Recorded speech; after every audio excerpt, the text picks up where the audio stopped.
최근에 북한에서 고농축 우라늄 제조 시설을 처음 공개했어요. 이건 어떻게 보십니까? 자랑한 거죠. 좀 유치찬란합니다. 한마디로 어느 나라가 핵을 가진 국가가 핵물질 만드는 것을 자랑하는 나라가 있습니까? 이미 북한의 영변의 핵시설에 대해서 1990년대 초반에 클린턴 정부가 폭격 계획까지 발표한 적이 있거든요. 극단적인 상황에서는 핵시설에 대한 여러 가지 조치를 취할 수 있는 상황인데 핵시설 자랑하는 것은 좀 위험한 자랑이죠. 실시간 재난안전 정보 방송 재난안전 119 우리 공공외교와 국방 이슈 다뤄보는 안보 토크 시간입니다. 오늘도 백승주 전쟁기념사업회장 나오셨습니다. 회장님 어서 오십시오. 예, 반갑습니다. 연휴는 잘 지내셨어요? 예, 연휴 잘 보냈습니다. 네. 근데 이 추석 연휴 직전에 또 전쟁기념관에 많은 외교 사절들이 왔다 갔다고 들었습니다. 11일 태국 국방부의 타나삭 친임 국방차관보가 방문했다고요? 어떤 일로 왔습니까? 예, 타나삭 친임 국방차관보가 헌병 출신인데 대장이에요. 14개 대장 출신인데 이번에 서울에서 그 기간에 열린 한국과 유엔사 국방장관 회의가 있었고요. 또 네. 차관급 된 서울 안보대화에 참석하기 와서 저희 전쟁기념사업회를 찾았습니다. 네. 태국 손님들이 요즘 굉장히 많이 오는데요. 무슨 이유가 있어요? 뭐 하여튼 태국 손님 만나면 요즘 이야기를 끌어내는데 가장 중요한 게 올림픽 이야기입니다.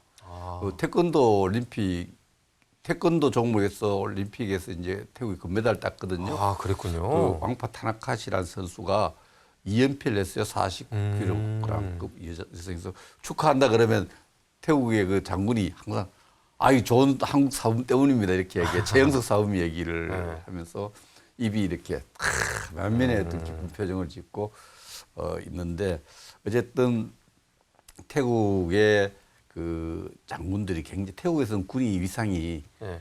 세계에서 가장 영향이 큰 군부 이상을 갖고 있죠. 군부 이상을 갖고 있는데 태국 고위 장성들이 온 태국 정치 지도자들 온 거 똑같습니다. 와서 한국과 태국의 어떤 한국 전쟁 기간 중에 어떤 혈맹 관계를 기반으로 현재 한국과 태국 관계의 좀 협력 부분에 대해서 하는데 특히 최근에 K 방산과 관련해서 네.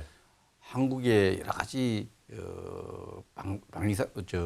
무기에 대해서 관심이 굉장히 많습니다. 이런 부분에 대한 관심도 표명하고 또 우리 기업과 방산 기업과의 접촉도 굉장히 면적을 넓혀가고 있고 그래서 굉장히 태국과 한국이 안보 측면에서 또 그 방산 측면에서 굉장히 협력이 활발하게 논의되고 있는 것을 확인할 수 있습니다. 아까 말씀해 주셨지만 한국 유엔사 국방장관 회의 그리고 또 2024 서울 안보대화 여기에 참석하려고 그렇죠. 왔다고 들었는데 두 행사 어떤 행사입니까? 그 한국과 유엔사 국방장관 회의는 이제 지난해 처음 1차 회의를 열었어요. 네. 이정석 당시 국방장관이 추진해서 유엔사 사령부 소속의 국방부 그 국가의 국방부 장관 또 장관급 인사를 초청해서 그래서 지난해 많이 왔어요. 한 뭐 300여 명이 관련 인사들까지 해서 왔고요.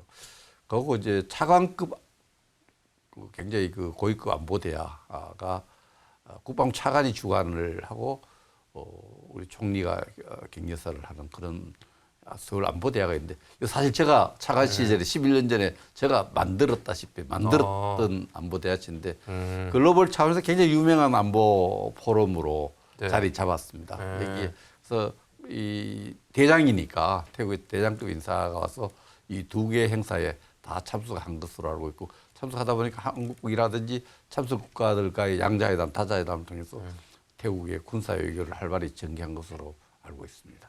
근데 이번에 이제 태국의 국방 차관보랑 이야기하시면서 6.25 참전 이야기도 하셨을 것 같은데 했습니다. 태국도 6.25 참전국이죠. 태국의 6.25 참전은 굉장히 역동적이죠. 육군, 해군, 공군이 다 참가를 했고요. 특히 태국이 그 참전한 그 태국군 부대를 저도 뭐 현지 그 군부대가 타이거 부대라고 애칭을 갖고 있는데 뭐 태국 현지에서 가본 적도 있습니다만은 이 타이거 부대가 사실 그 굉장히 유명한 전투를 하죠. 우리가 한국 전쟁 중에 우리 저 유엔군과 우리 국군들이 또 상대 측에서 가장 인명 손실이 많이 난 기간이 53년 4월부터 휴전 협정 체결 기간 그 기간입니다. 53년에 근데 그때 이제 휴전 협정이 논의되면서 옛날 38도선으로 분계선을 하는 것이 방침이 아니고 네. 현 전선에서 몇 킬로 물러서서 휴전선이 정해진다는 방침이 이미 알려졌기 때문에 한 평이라도 땅을 더 뺏으려고 이렇게 고지 전투를 많이 했거든요. 태국이 그 당시에 고지 전투를 많이 했죠. 그 폭자피력 영어면으로 되어 있지 연천 지역에 있어요. 이것이 비무장 지역에 있는 그 전투에서 일개 대대병력으로 중국군 일개 연대병력을 물리쳤던 그런 아주 뭐 여러 나라 같이 했지만 태국이 엄청나게 용명을 떨쳤던 전쟁도 있었습니다. 전투도 있었습니다. 현재 경기도 연천에 있는 폭찹 고지. 그 미국식 명인데 연천군의 하나의 구역인데 고지인데 불행하게도 우리가 지키다 뺐고 지키고 뺐고 하다 지금은 비무장지대에 있는 그 지명입니다. 거기서 워낙 또 용명하게 싸워서 타이거 부대라는 애칭을 붙었다는 거군요. 예. 그럼 많이 죽었어요 그 당시에도. 그 전체 파병 규모가 어느 정도 됐어요? 한 연 인원으로 연간 한 1,200명씩 와서 3년 정도에서 한 6천여 명 정도가 한국에 연 인원으로 6,300명 정도 왔다 그래 와서 전사가 한 129명 실종도 좀 많은 다수 인원이 있었고 아주 129명 적지 않은 인원이죠. 그렇죠. 6천여 명이 와서 129명이 그 전사를 했는데 아무튼 폭차빌 전투를 통해서 굉장히 용맹함을 떨쳤던 부대입니다.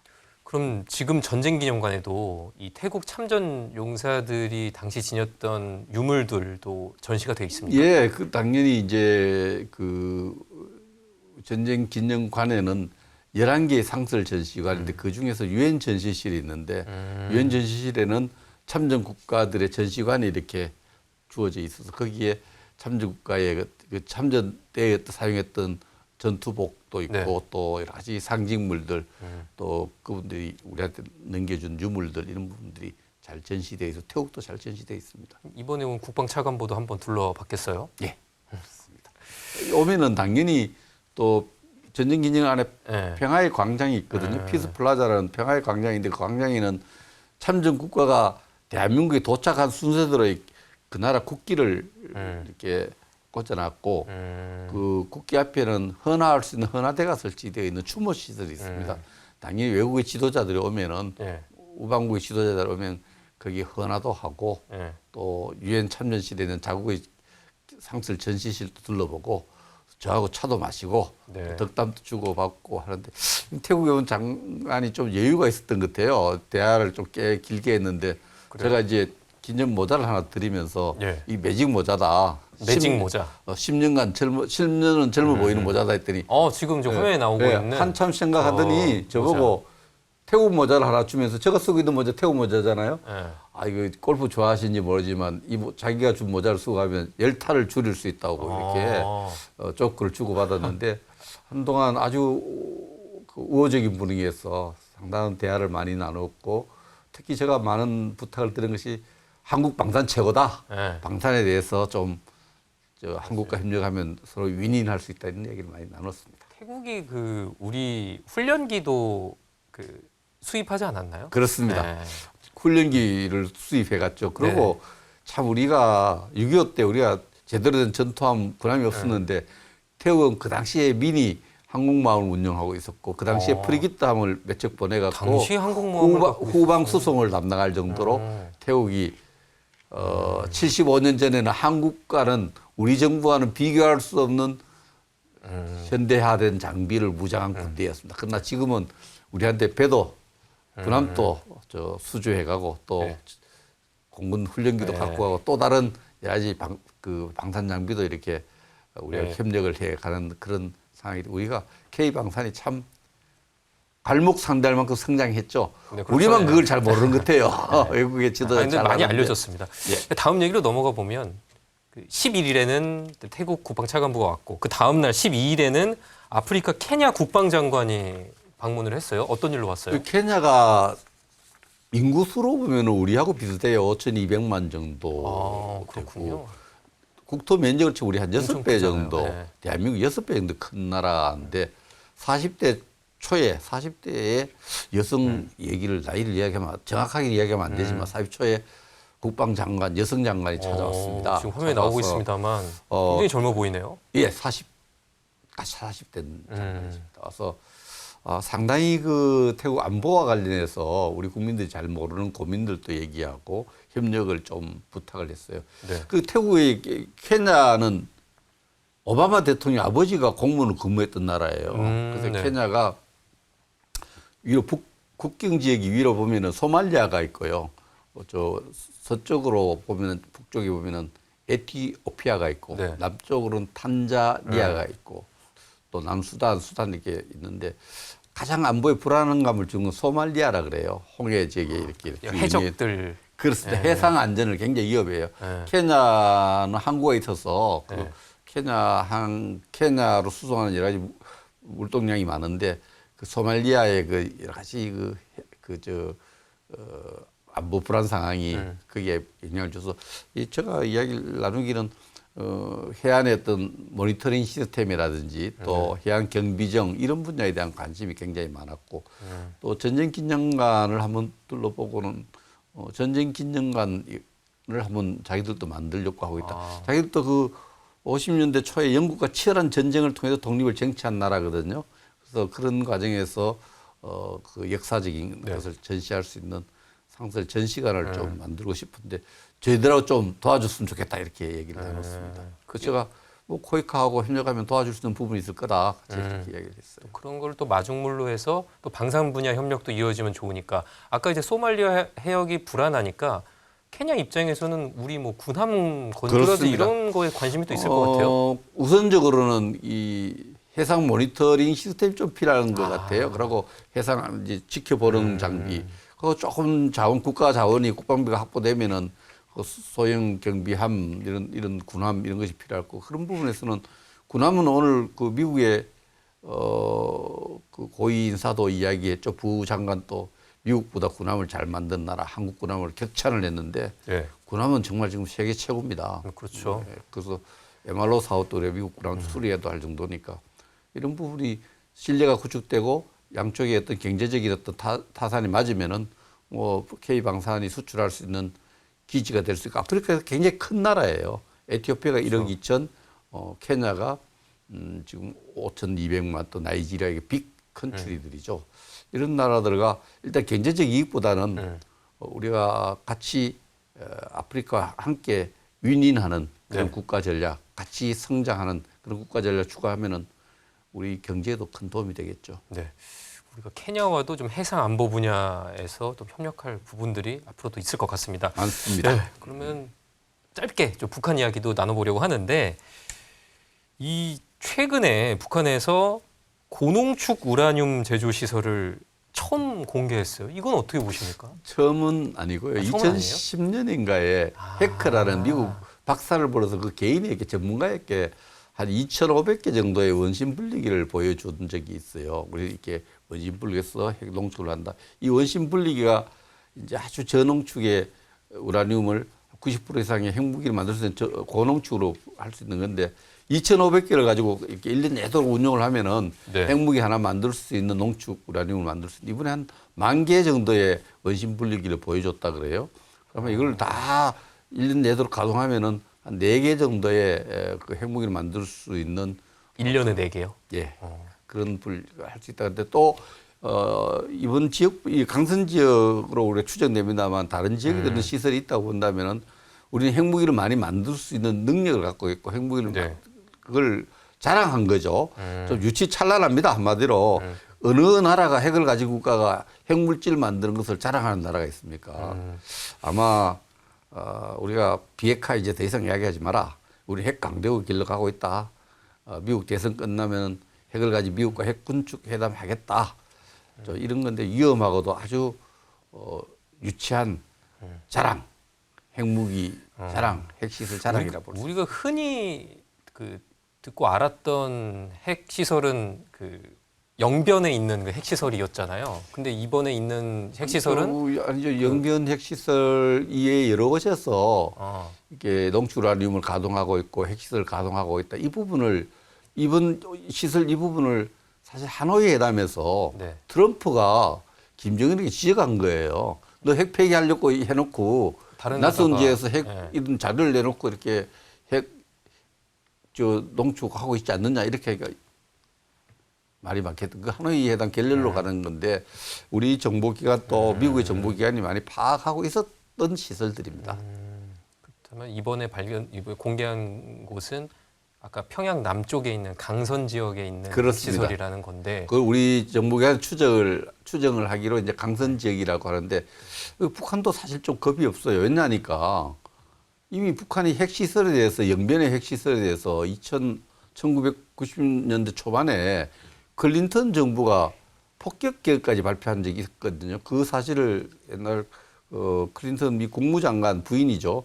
그 리빙 히스토리를 통해서 그런 일이 있었다고 확인도 해줬었어요. 그래서 한국과 또 미국 이런 나라들이 어떠한 극단적인 상황에서는 핵시설에 대한 여러 가지 조치를 취할 수 있는 상황인데 핵시설 자랑하는 것은 좀 어떻게 보면 좀 위험한 거죠. 위험한 자랑이죠. 결과적으로 이렇게 핵시설들을 계속 공개하는 걸 보면 앞으로의 미국과의 협상을 염두에 둔 거라고 봐야 합니까? 첫째는 핵시설을 갖고 대내 정치, 대외 정치에 이제 이용하는 건데 대외 정치로 보면은 미국과 핵을 가지고 미국과 협상할 수 있는 핵 강국이라는 걸 보여주는 게 있고 대내 정치로 보면은 핵시설이 있으니까 우리 체제는 영원하고 안전하다. 끄떡없다. 북한 주민들이 지금 아주 이전과 다르다 그래요. 노동당이 소집하면 잘 안 오고 장마당에 장사하고 네. 말하자면 북한식으로 말하면 사회 기강이 완전히 흐트러지고 장마당이 노동당보다 인기 있는 그런 현실이거든요. 그래서 북한이 핵무기를 앞세워서 주민들의 동료를 막기 위한 이런 목적도 국내 정치의 목적도 갖고 있다고 봅니다. 그러면 좀 마지막 질문 드려보려고 하는데 지금 북한 내부 사정도 예전과는 다르다, 좀 심상치 않다라고 말씀을 하셨잖아요. 그런데 다음 달 7일 북한이 최고인민회의를 소집한다고 합니다. 그래서 지금 보도를 보면 헌법 수정 문제를 다룬다고 이제 들었거든요. 그렇다면 뭐 어떤 내용의 우리 언론에 보도할 때 북한 헌법을 앞에 좀 전제를 붙여야 돼요. 다른 일반 국가의 헌법하고 북한 헌법 달라요. 어떻게 다른가요? 법의 규범의 위상이 계급이 다른 거예요. 헌법보다 더 높은 규범이 지시가 있잖아요. 아, 그러니까 우리처럼 헌법 그 북한의 법의 체계가 지도자의 지시, 네. 그다음 노동당 당규, 그다음 헌법 법령, 정령 이렇게 내려가거든요. 그래서 북한의 헌법이란 것이 지도자가 이야기한 것을 그냥 받아 쓰는 그 정도 수준이고 권능이 없어요. 그러나 아무튼 권능이 뭐 우리하고 달리 아주 미약하지만 북한이 우리 국회격인 최고인민회의를 열어서 헌법을 개정하는데 아마 뭐 지금 전반기에 북한 김정은이 통일에 대해서 환상을 갖지 말라. 네. 우리 적대적인 어떤 그 이치를 갖고 있죠. 그렇게 적대적인 두 국가의 관계로 규정을 하고 또 그 영토 부분도 그렇게 이야기를 하고 그래서 김정은의 그 한반도의 새로운 어떤 사고 방식, 네. 특히 그 대한민국에 대한 어떤 적대적인 이런 부분들이 헌법에 반영되지 않겠느냐 이렇게 볼 수 있습니다. 그러나 헌법을 우리 헌법과 같이 그렇게 중하게 생각하면 안 됩니다. 지도자 지시가 네. 제일 높고 그 다음에 노동당 당규가 있고 네. 그 다음에 헌법이 있고 법령이 있고 이 헌법은요. 북한에서 법규 중에 제일 낮은 게 적과의 약속이에요. 국제법이란 거죠. 그거는 안 지켜도 되는데 지키면 처벌받아요. 우리는 국내법과 국제법이 같은데 북한을 볼 때 북한 체제에 대한 어떤 법규범의 계급장을 잘 봐야 되는데 우리 언론에 보도하면서 자꾸 북한 헌법하고 우리 헌법처럼 막 묵직하게 들리는데 이 헌법 뭐 지도자 지시에서 언제든지 바꿀 수 있는 거예요. 개헌이라고 하지만 그렇게 큰 의미는 없다. 없죠. 알겠습니다. 북한 헌법은 지시와 당규 저 밑에 있는 문건이라 생각합니다. 알겠습니다. 큰 의미 오늘은 없는 일이에요. 여기까지 듣도록 하겠습니다. 예. 그 백승주 전쟁기념사업회장이었습니다. 회장님 오늘도 말씀 감사합니다. 예.